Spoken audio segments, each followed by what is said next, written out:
નમસ્કાર મિત્રો, જય શ્રી કૃષ્ણ. સ્વાગત છે ફરી એક વખત આપનું આપણી યુટ્યુબ ચેનલ ભક્તિ કીર્તન સંગ્રહમાં. મિત્રો, અધિક માસ તરીકે ઓળખાતો પુરુષોત્તમ માસ એ ભગવાન વિષ્ણુને અતિ પ્રિય છે કે જે માસમાં જપ, તપ, દાન, વ્રત, પાઠ અને ભગવાનની સેવા પૂજાનું વિશેષ મહત્વ બતાવાયું છે. આ પવિત્ર મહિનામાં આવતા યોગો અને તિથિઓનું ફળ પણ અનેક ગણું મળે છે અને તેમાં પણ ખાસ કરીને વ્યતિપાત યોગને અત્યંત શક્તિશાળી અને દુર્લભ યોગ માનવામાં આવ્યો છે. તો આજના આ વિડીયોમાં આપણે વાત કરીશું કે વર્ષ 2026ના પુરુષોત્તમ મહિનામાં વ્યતિપાતનો યોગ ક્યારે આવે છે, તેનું વ્રત ક્યારે કરવાનું છે, કોણે કરવાનું છે તથા શા માટે વ્યતિપાતનો યોગ બને છે અને આ વ્રત કરવાથી શું ફળની પ્રાપ્તિ થાય છે.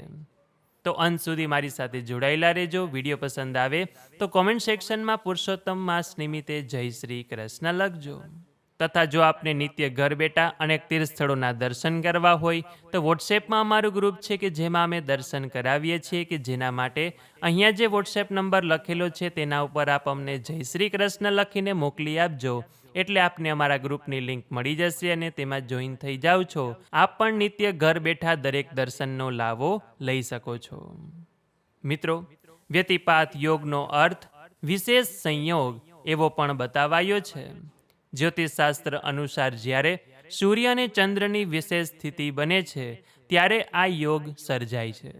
27 યોગોમાં વ્યતિપાત યોગને અત્યંત પ્રભાવશાળી અને આધ્યાત્મિક શક્તિ ધરાવતો યોગ ગણવામાં આવ્યો છે.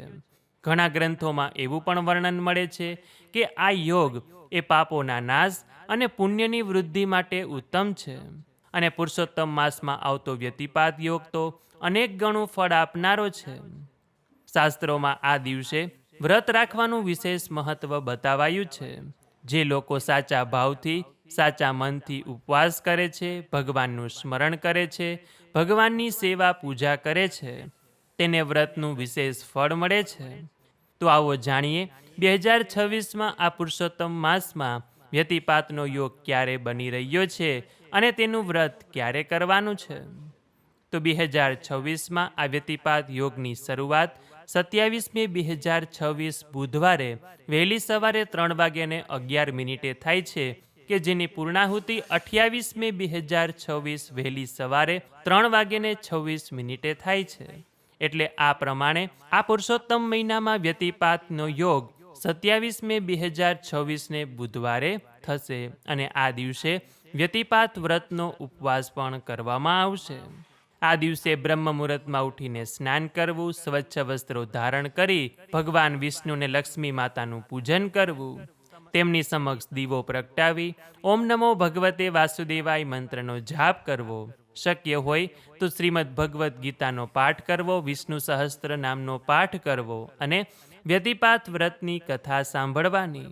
કેમ કે આ વ્યતિપાત યોગમાં એક વખત લીધેલું ભગવાનનું નામ એ આપણને 1 લાખ સમાન ગણું ફળ આપે છે.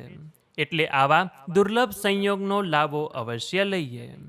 આ સિવાય વ્યતિપાત યોગમાં દાનનું પણ અતિ વિશેષ મહત્વ છે. કહેવાય છે કે આ દિવસે કરેલું દાન અક્ષય ફળ આપે છે, એટલે કે ક્યારેય ક્ષય ન પામે, ક્યારેય નાશ ન પામે એવું ફળ. એટલે ગરીબો, જરૂરિયાતમંદ, સુપાત્ર બ્રાહ્મણ અને સંતોને યથાશક્તિ અન્નદાન, જળદાન, કપડાં, ફળ, મીઠાઈ અને યોગ્ય દક્ષિણા આપવી જોઈએ. ખાસ કરીને પાણીથી ભરેલો ઘડો, છત્રી, ચંપલ, અનાજ અથવા કાંસાના વાસણમાં દાન કરવાનું વિશેષ મહત્વ બતાવવામાં આવેલું છે. જે લોકો આ દિવસે ગૌ સેવા કરે છે, ગાયને લીલું ઘાસ ખવડાવે છે, તેને પણ વિશેષ ફળ મળે છે.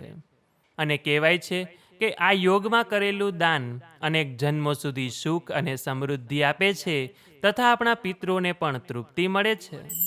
ખાસ કરીને આ દિવસે એક મહાસંયોગ રચવા જઈ રહ્યો છે. એટલે કે જે દિવસે વ્યતિપાતનો યોગ છે તે જ દિવસે પુરુષોત્તમ માસની સુદ પક્ષની એકાદશીનું પણ વ્રત છે. આપણે પુરુષોત્તમ માસની એકાદશીનું મહત્વ તો સમજીએ જ છીએ અને એમાં પણ જો તે દિવસે વ્યતિપાત થવા જઈ રહ્યો હોય તો કલ્પના કરો કે આ દિવસનું મહત્વ કેટલું બધું વધી જશે. એટલે આજના દિવસે થઈ શકે એટલું દાન પુણ્યનું કાર્ય કરવું, ધાર્મિક કાર્યો કરવા, ધાર્મિક પુસ્તકો વાંચવા, મંદિરે જઈ દર્શન કરવી, ત્યાં તન મન ધન જે પ્રમાણે સેવા આપી શકીએ તે રીતે આપવી જોઈએ અને ભગવાનની સેવા પૂજા કરીને આજના દિવસનો ઉત્તમ લાભો લેવો જોઈએ. તો આશા છે કે હવે આપ સૌ લોકોને સમજાઈ ગયું હશે કે વ્યતિપાત યોગનું શું મહત્વ છે, શા માટે આવે છે અને આ વ્રત કેવી રીતે કરવું જોઈએ તથા 2026માં ક્યારે વ્રત છે. તો હવે પછીના નેક્સ્ટ વિડીયોમાં આપણે આ વ્યતિપાત વ્રતની કથા સાંભળીશું અને વિસ્તારપૂર્વક તેનું મહાત્મય સાંભળીશું. તો આપ સૌ લોકો અમારી સાથે વ્યતિપાત વ્રતની કથા સાંભળજો.